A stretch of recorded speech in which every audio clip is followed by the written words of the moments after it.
Wali Paidi adalah anak ketiga dari 3 bersaudara, dia anak terakhir. Kakaknya yang pertama namanya Soleh, dan sekarang dia jadi kiai di daerah Kediri, punya pondok salaf kecil yang hanya ramai ketika bulan Ramadan. Sudah menjadi budaya, kalau bulan Ramadan banyak santri dari pondok lain yang ngaji posoan atau istilah Sunda sorogan atau pasaran.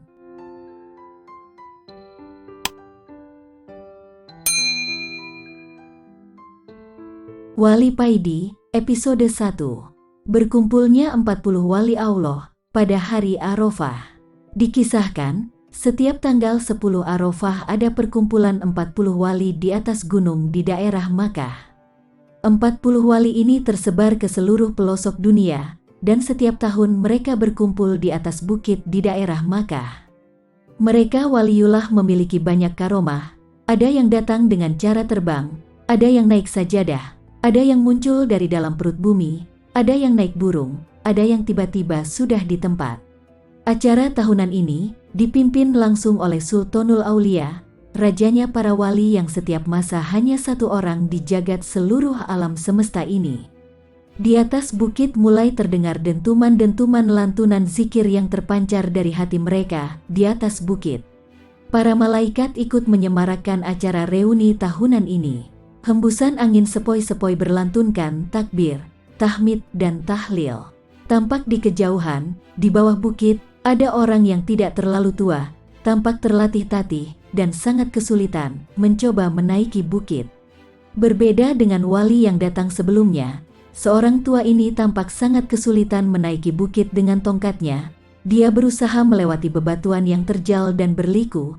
Kadang dia berhenti sebentar untuk mengatur pernafasannya, lalu melanjutkan menaiki bukit lagi. Setelah sampai di puncak, tampak jelaslah orang ini, gemuruh nafasnya masih tampak tersenggal-senggal kecapean. Pakaiannya biasa, jubah putih yang agak kecoklatan agak kotor, walaupun kelelahan, wajahnya selalu tersenyum. Dari wajahnya bisa dikatakan orang ini gak gampang meremehkan orang lain, tawadu dan sopan. Para wali menghentikan aktivitasnya. Setelah melihat kedatangan orang tua ini, suasana tiba-tiba hening. Satu persatu para wali menyalami orang ini dengan penuh hormat dan takzim. Ahlan wa sahlan, ya Habiballah ya Sultanul Aulia, ucap mereka. Ternyata orang yang tampak biasa sekali ini adalah rajanya para wali. Karomah dan kesaktiannya seakan tidak ada sama sekali. Tolong panggilkan Paidi orang Indonesia itu. Suruh ke sini, ucap sang Sultanul Aulia kepada para wali di sela-sela kerumunan para wali. Muncullah seorang pemuda dengan jas layaknya tentara dan peci hitam yang agak tinggi.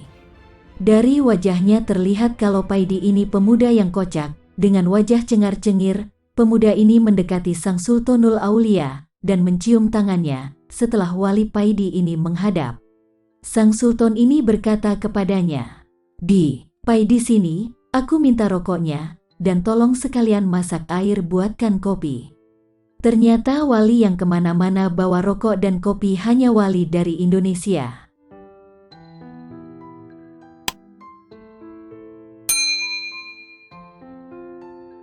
Wali Paidi episode 2, Ilmu Melipat Bumi. Sehabis dari pertemuan di Makkah, Wali Paidi kembali lagi ke Indonesia.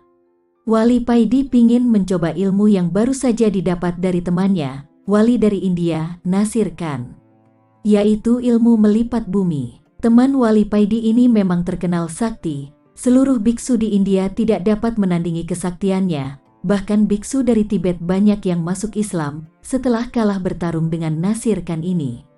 Ketika berangkat ke Makkah, Wali Paidi nunut sama temannya dari India ini. Wali Paidi hanya disuruh menggandeng tangannya, lalu tiba-tiba saja Wali Paidi dan temannya Nasir Khan itu sudah berada di Makkah di atas bukit tempat pertemuan. Dan karena kasihan, Wali Nasir Khan ini mengijazahkan ilmu melipat bumi kepada Wali Paidi supaya di acara pertemuan-pertemuan yang akan datang, Wali Paidi tidak repot mencari nunutan lagi. Wali Paidi memejamkan matanya dan mulutnya mulai berkomat kamit membaca doa-doa khusus. Tiba-tiba saja tubuh Wali Paidi terasa dingin, bumi yang didudukinya terasa seperti es. Wali Paidi membuka matanya, tampak di depannya bukit yang tertutup es. Lalu, dia melihat ke bawah, bumi yang didudukinya juga terbuat dari es. Di manakah aku ini? Batin Wali Paidi. Wali Paidi berdiri, melihat sekelilingnya. Semuanya tampak putih tertutup salju. Wali Paidi berjalan mengitari tempat yang belum pernah dilihat selama hidupnya. Sepi, tiada orang sama sekali. Lama-lama Wali Paidi mendengar ada orang yang bersenandung membaca solawat. Wali Paidi dengan langkah perlahan-lahan mengikuti asal suara senandung solawat tersebut, dan tampaklah di depannya beruang besar putih, membungkuk di tepi sungai mencari makanan ikan segar. Masya Allah, ternyata yang bersenandung itu bukan manusia, tapi beruang putih ini. Wali Paidi berhenti, beruang putih itu menoleh kepada Wali Paidi dan berkata kepadanya, "Assalamualaikum," ucap beruang itu. "Waalaikumsalam," jawab Wali Paidi dengan perasaan kaget dan heran. "Kamu Wali Paidi kan? Aku tadi dapat kabar kalau nanti ada orang yang kesasar ke sini, namanya Wali Paidi," ucap beruang itu. Setelah memakan ikan yang baru didapatnya, beruang putih itu melanjutkan berkata lagi, "Kamu jangan khawatir, memang sudah biasa orang belajar itu tidak bisa langsung menguasai ilmu yang baru didapatnya. Cobalah sekali lagi," kata beruang tersebut lalu pergi meninggalkan Wali Paidi. Wali Paidi diam 1000 bahasa. Wali Paidi mendongak ke atas, melihat posisi matahari, ternyata dia kesasar ke kutub selatan, dan bertemu beruang putih yang bisa bicara. Setelah sholat sunnah 2 rakaat, Wali Paidi mulai merapal doanya kembali. Wali Paidi membuka matanya kembali, dan betapa kagetnya, Wali Paidi ketika membuka matanya, tampak di sekelilingnya banyak orang berlarian dengan memakai baju gamis selutut, dengan memakai surban. Tampak di tangan mereka senjata AK-47, terdengar suara bising peluru berseliweran. "Aduh, kesasar lagi aku ini, tadi kesasar ke kutub selatan, sekarang kesasar lagi ke Afghanistan, wes kok gak kesasar ke Hollywood saja," gumam Wali Paidi. Wali Paidi mengamati salah satu pasukan yang semuanya berjenggot panjang. Wali Paidi tersenyum sendiri melihat jenggot mereka. Memang di negara yang dikuasai Taliban ini, bukan operasi helm yang dilakukan di sana, tapi operasi jenggot. Kalau ada laki-laki yang tidak berjenggot, maka kena tilang. Wali Paidi berdiri berjalan mencari ke tempat yang sepi. Wali Paidi tidak suka dengan peperangan. Wali Paidi memutuskan untuk langsung pergi saja. Setelah menemukan tempat yang sepi, Wali Paidi mulai merapal doa-doa ilmu melipat buminya lagi.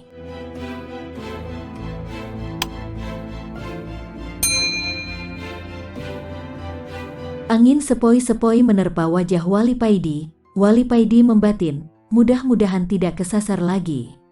Wali Paidi membuka matanya, perlahan-lahan tampak di depannya rumah yang terbuat dari kayu, persis rumah para transmigrasi di luar pulau.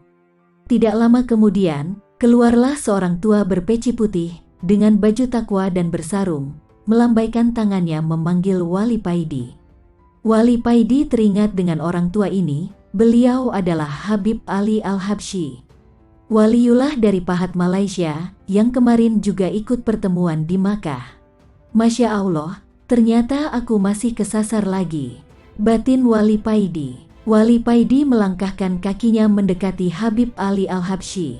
Wali Paidi teringat beberapa tahun yang lalu, ketika Sayyid Maliki dari Makkah mau berkunjung ke dalamnya Habib Ali ini. Di dalam perjalanan, Sayyid Maliki ini tiba-tiba merasakan kangen yang amat sangat terhadap datuknya, baginda Nabi Muhammad. Setelah sampai di depan dalam Habib Ali, Al-Habib Ali hanya menyuruh masuk Sayyid Maliki, sedang rombongan yang lain disuruh menunggu di luar.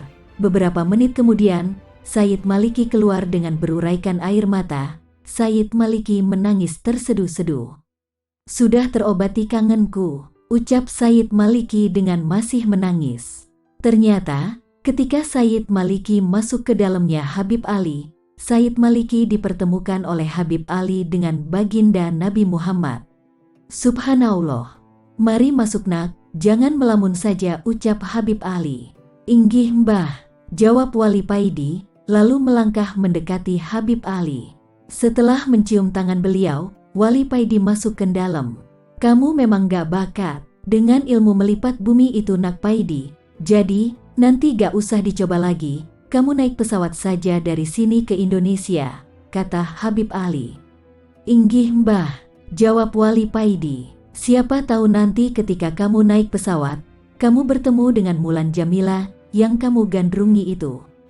Goda Habib Ali. Wali Paidi hanya bisa tertawa mendengar godaan Habib Ali ini. Setelah makan bersama, Wali Paidi pamit pulang. Habib Ali menepuk-nepuk pundak Wali Paidi, mengantarkannya keluar dari dalam. Ingat perintah Sang Sultan Nakpaidi, setelah sampai ke rumah, segeralah ke Gunung Arjuna untuk kholwat di sana. Ucap Habib Ali. Inggih Mbah, jawab Wali Paidi. Setelah mencium tangan Habib Ali, Wali Paidi beranjak pergi ke bandara, naik pesawat pulang ke Indonesia.